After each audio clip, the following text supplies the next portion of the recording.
ನಮಸ್ಕಾರ. ನಾನು ಮಲ್ಲೇಶ್ ಬಣಕಾರ್ ಅಂತೇಳಿ. ನಮ್ಮದು ಹೂವಿನ ಹಡಗಲಿ, ವಿಜಯನಗರ ಡಿಸ್ಟಿಕ್. ವಿಶ್ವಶಾಂತಿ ಅಂದರೆ ನಡುಕಟ್ಟಿನ ಡೀಲರ್ ನಾವು ಈ ಕಡೆ ಭಾಗದ. ಇದು ಪ್ರೀಮಿಯಂ ಮಾಡೆಲ್ ಸೀಡ್ ಡ್ರಿಲ್. ನಮ್ಮ ಭಾಗದಾಗೆ ನಡುಕಟ್ಟಿನ ಕೂರ್ಗಿ ಬಿಟ್ಟರೆ ಬೇರೆ ಕೂರ್ಗಿ ಯಾವ ರೈತರು ಕೇಳೋದೇ ಇಲ್ಲ. ಆ್ಯಕ್ಚುಲ ನಾವು ನಡುಕಟ್ಟಿಂದ ಏನಂತಂದ್ರೆ, ಒಬ್ಬ ರೈತ ಇದ್ರಾಗೆಲ್ಲ ಸೀಡ್ ಡ್ರಿಲ್ನಾಗ ಬೀಜ ಗೊಬ್ಬರ ತುಂಬಿ ಸುಮ್ಮನೆ ಟ್ಯಾಕ್ಟ್ರಿಗೆ ಜೋಡಿಸ್ಕೊಂಡು ಟ್ಯಾಕ್ಟ್ರಿಗೆ ಉಳಿಸಿದ್ರೆ ಸಾಕು, ಅದೇನು ಹಿಂದಕ್ಕೆ ತಿರುಗಿ ನೋಡೋದೇ ಬೇಡ. ಆ ಥರ ನೀಟಾಗಿ ಬಿತ್ತನೆ ಕೆಲಸ ಆಗ್ತೈತಿ ಅನ್ನೋ ಕಾರಣಕ್ಕೆ ರೈತರು ನಮ್ಮ ನಡುಕಟ್ಟಿನೂ ಭಾಳ ಇಷ್ಟಪಟ್ಟು ಒಯ್ತಾರೆ. ಸಬ್ಸಿಡಿ ಕೂಡ ಐತಿ. ನೀವು ಸಬ್ಸಿಡಿ ತಗೋಬೇಕಾದ್ರೆ ಸಂಬಂಧಪಟ್ಟ ನಿಮ್ಮ ರೈತ ಸಂಪರ್ಕ ಕೇಂದ್ರಗಳಿಗೆ ಅರ್ಜಿ ಕೊಟ್ಟು ಅವ್ರ ಕಡೆಯಿಂದ ನೀವು ವರ್ಕ್ ಆರ್ಡರ್ ತಗೊಂಡು ಫಾರ್ಮರ್ಸ್ ಏನೇನೈತಿ ಅದನ್ನು ತುಂಬ್ಕೊಂಡು ನೀವು ತಗೊಂಡು ಹೋಗ್ಬೋದು. ಅದಕ್ಕೆಲ್ಲ ನಾವು ವ್ಯವಸ್ಥೆ ಮಾಡಿಕೊಡ್ತೀವಿ. ನೀವು ನಮ್ಮಲ್ಲಿ ಅಪ್ಲಿಕೇಶನ್ ಡಾಕ್ಯುಮೆಂಟ್ ತಗೊಂಬಂದರೆ ನಾವೆಲ್ಲ ಫೈಲ್ಗೆ ರೆಡಿ ಮಾಡಿ ಕೊಡ್ತೀವಿ. ನೀವು ಹೋಗಿ ವ್ಯವಸ್ಥೆ ಮಾಡ್ಕೊಂಡು ಕೊಡ್ಬೋದು. ಈ ಏರಿಯಾಗೆ ಯಾವ್ಯಾವ ಕ್ರಾಪಿಗೆ ಯೂಸ್ ಆಗುತ್ತೆ ಸರ್? ಸರ್ ಎಲ್ಲ ಬಿತ್ಬೋದು ಸರ್. ಇಲ್ಲ, ಈ ಸ್ಪೆಷಲ್ ಹೂವಿನ ಒಬ್ಬರಿಗೆ ನಾವು ಭಾಳ ಅಂದರೆ ಗೋವಿನ ಜೋಳಕ್ಕೆ ವಿಪರೀತ ಹೌದಲ್ಲ ಸರ್? ಪಾಪ ಎಲ್ಲ ಥರ ಸರ್. ಬರೀ ಡಬ್ಬಿ ಒಳಗೆ ಗೊಬ್ಬರ ಬೀಜ ಲೋಡ್ ಮಾಡಿ ಟ್ರ್ಯಾಕ್ಟರ್ ಅಟ್ಯಾಚ್ ಮಾಡಿ ಏನು ಗೇರ್ ಚೇಂಜ್ ಇಲ್ಲ, ಏನೂ ಇಲ್ಲ, ಏನೇನಿಲ್ಲ. ಅವರಿಗೆ ನಾವು ಎಕರೆಗೆ ಎಷ್ಟು ಕೆಜಿ ಬೀಜ ಹೋಗ್ಬೇಕು, ಎಷ್ಟು ಗೊಬ್ಬರ ಹೋಗ್ಬೇಕು, ಅವಕ್ಕೆಲ್ಲವೂ ಮಾಡ್ಕೊಳಕೈತಿ. ನಮಗೆ 5 kg 6 kg 8 kg 10 kg number ಎಲ್ಲ ಬರ್ತಾವೆ. ಸಣ್ಣ ಕಾಳು ದೊಡ್ಡ ಕಾಳು ಅಂತ ಅದಕ್ಕೆ ಸಪ್ರೇಟ್ ಆಲರ್ ಇರ್ತಾವೆ.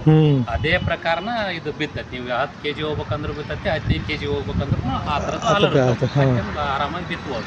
ಸುರ್ಪಾನು, ಸಜ್ಜಿ, ರಾಗಿ, ಜೋಳ ಎಲ್ಲವೂ ಬಿತ್ತ ಸರ್. ಶೇಂಗಾ, ಎನಿವನ್. ಈಗ ಒಂದು ಬೇರೆ ಕ್ರಾಪ್ ಮಾಡ್ಬೇಕಂದ್ರೆ ಅವ್ರು ಟೈಮ್ ತೊಗೊಳುತ್ತೇನೆ, ಇಮಿಡಿಯೇಟ್ಲಿ ಸ್ಟಾರ್ಟ್ ಮಾಡ್ಬೋದು ಸರ್.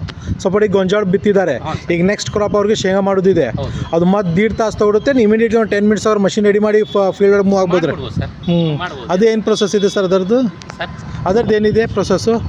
ಬರೀ ಹಾಲರ್ ಅಷ್ಟೇ ತೆಗೆದು ಹಾಲರ್ ಚೇಂಜ್ ಮಾಡ್ಕೊಂಡ್ರೆ ಯಾವ್ದಾದ್ರೂ ನಿಮ್ದು ಯಾವ್ದು ಬೆಳೆ ಇರುತ್ತೆ ಆ ಹಾಲರ್ ನಮಗೆ ಕೊಟ್ಬಿಟ್ಟಿರ್ತೀವಿ. ನೀವು ಏನು ಬಿತ್ಬೇಕಂತೀರಿ ಆಗ ಇಮಿಡಿಯೇಟ್ 5 ಸೆಕೆಂಡ್ ಕೆಲಸ. ಹಾಲರ್ ತೆಗೆಯೋದು ನಿಮಗೆ ಬೇಕಾಗಿದ್ದು ಬೀಜದ ಹಾಲರ್ ಹಾಕೋಣ. ಅಂದ್ರೆ ಅದಕ್ಕೆ ಫಾರ್ಮರ್ಗೆ ಫ್ರೆಂಡ್ಲಿ ಮಾಡಿಬಿಟ್ಟಿದ್ದಾರೆ. ಏನು ಪಾನಾಗಿನ ಏನೂ ಜರುತ್ತಿಲ್ಲ, ಅವಶ್ಯಕತೆ ಇಲ್ಲ ಸರ್. ಭಾಳ ನೀಟಾಗಿ. ಈ ಸಾರಿ ಇನ್ನೂ ಸಬ್ಸಿಡಿ ಒಳಗೆ ಇದೆಯಲ್ಲ ಸರ್ ಇದು? ಈ ಸಾರಿ ರೆಡಿ ಇದೆ.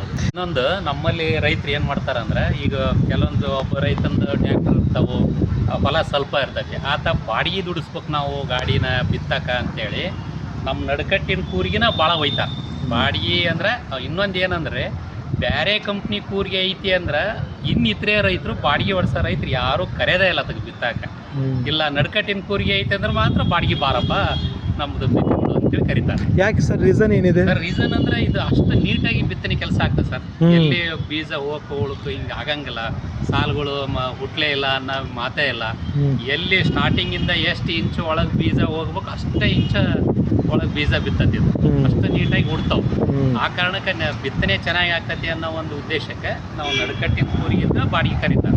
ಇಲ್ಲಾಂದ್ರೆ ಕರೆಯೋದೇ ಇಲ್ಲ. ಇದು ನಮ್ಮ ಮಾತಲ್ಲ, ಅಲ್ಲಿ ನಮ್ಮಲ್ಲಿ ಬಂದಿರತಕ್ಕಂಥ ರೈತರು ಹೇಳೋ ಮಾತುಗಳು. ನಾವು ಸುಮಾರು ಇದು 2014ರಿಂದ ಕೊಡ್ತಾ ಇದೀವಿ ಸರ್ ನಡುಕಟ್ಟಿನ ಕೂರಿಗೆ. 14ರಿಂದ ಇಲ್ಲಿ ತನಕ ನಾವು ಇದನ್ನ ಮಾಡ್ತಾ ಇದ್ದೇವೆ. ನಮ್ಮ ಹತ್ರ ರೈತರು ಬರೋದೇ ಹೇಳೋ ಮಾತುಗಳು ನಾವು ನಿಮಗೆ ಹೇಳ್ತಾ ಇದ್ದೀವಿ. ಈ ಇಷ್ಟತನ ನಿಮಗೆ ನಾವು ಕೂರಿಗೆ ಬಗ್ಗೆ ಹೇಳಿದ್ವಿ. ನಮ್ಮಲ್ಲಿ ನಡುಕಟ್ಟಿನ ಕೂರಿಗೆ ಸ್ಪೇರ್ ಬಗ್ಗೆ ಹೇಳ್ತೀವಿ. ಇದಕ್ಕೆ ಇದು ಗೋವಿನ ಜೋಳದ ಆಲರ್. ಹಾಂ ಸರ್, ಗೋವಿನ ಜೋಳದ ಆಲರ್ ಇದು 8 ತಾಳಿಂದು ಮತ್ತು 6 ತಾಳಿಂದು ಅಂತಂದರೆ ಈ ಥರ ಇರ್ತೈತಿ. ಸ್ವಲ್ಪ ಸಣ್ಣದು ಇರ್ತೈತಿ. ಅಂದರೆ ಇದು ಈ ಕಡೆ 3 ತಾಳಿಗೆ, ಈ ಕಡೆ 3 ತಾಳಿಗೆ 6 ತಾಳಿಗೆ ಹೋಗ್ತೈತಿ. ಇದು 4 ತಾಳಿಗೆ 4 ತಾಳಿಗೆ 8 ತಾಳಿಗೆ ಅನ್ನೋ ಕಾರಣಕ್ಕೆ ಸ್ವಲ್ಪ ಇದು ದೊಡ್ಡದಿರ್ತೈತಿ. ನಿಮಗೆ ಯಾವ ಬೀಜದ ಬಿತ್ತಬೇಕು ಆ ಬೀಜದ ಜಸ್ಟ್ ಬರೀ ಆಲರ್ ಚೇಂಜ್ ಮಾಡ್ಕೊಂಡ್ರೆ ನಿಮ್ಮದು ಸೀಡ್ ಸರಿಯಾಗಿ ಬಿತ್ತನೆ ಕೆಲಸ ಆಗ್ತೈತಿ.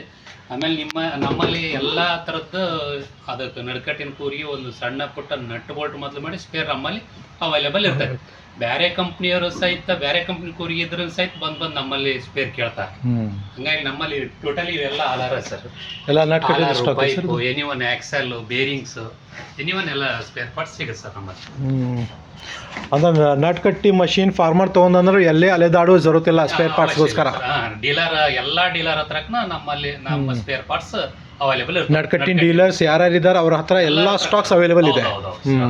ಅದಕ್ಕೆ ಫಾರ್ಮರ್ಸ್ಗೆ ಅಥವಾ ಡೀಲರ್ಸ್ಗೆ ಟೆನ್ಷನ್ ಇರೋದಿಲ್ಲ, ಏನು ತೊಂದರೆನೇ ಇಲ್ಲ ಸರ್. ಸ್ಪೇರ್ ಬಗ್ಗೆ ಯಾವುದೇನು ಟೆನ್ಷನ್ ಇರಲ್ಲ. ಹೊಲದಾಗೆಲ್ಲ ಬಿತ್ತ ಹೊತ್ನ್ಯಾಗನ ಏನಾರ ಮುರ್ಕೊಂಡಿರ್ತತಿ ಹಿಂಗೆ ಏನಾರ ಆಗಿರ್ತತಿ ಪಾಪ ರೈತರು ಹಣ ಹೊಲ್ದಾಗ ಐತಿ ಸ್ವಲ್ಪ ಜಲ್ದಿ ಬೇಕಾದ್ರೆ ನಾವು ಬಸ್ಸಿಗೆ ಸಹಿತ ಇಟ್ಟು ಕಳಿಸ್ತಾ ಬಿಡ್ತೀವಿ ರೀ. ಬಸ್ಸಿಗೆ ಸಹಿತ ಇಟ್ಟು ಕಳಿಸಿ ದೂರದಿಂದ ಹೊಸಪೇಟೆಯಿಂದ ಇಲ್ಲಿ ಬರ್ಬೇಕಂದ್ರೆ 80 ಕಿಲೋಮೀಟರ್. ಹೌದು. ಅವ್ರ ಪಾಪ ಅದು ಒಂದು ಸಣ್ಣ ಸ್ಪೇರಿಗೆ ಇಲ್ಲಿ ಬರೋದು ಬೇಡ ಅನ್ನೋ ಕಾರಣಕ್ಕೆ ಫೋನ್ ಪೇ ಅಮೌಂಟ್ ಮಾಡ್ತಾರೆ, ನಾವು ಬಸ್ಸಿಗೆ ಸಹಿತ ಇಟ್ಟು ಕಳಿಸಿ ಆ ಥರನ ವ್ಯವಸ್ಥೆ ಮಾಡಿದ್ವಿ.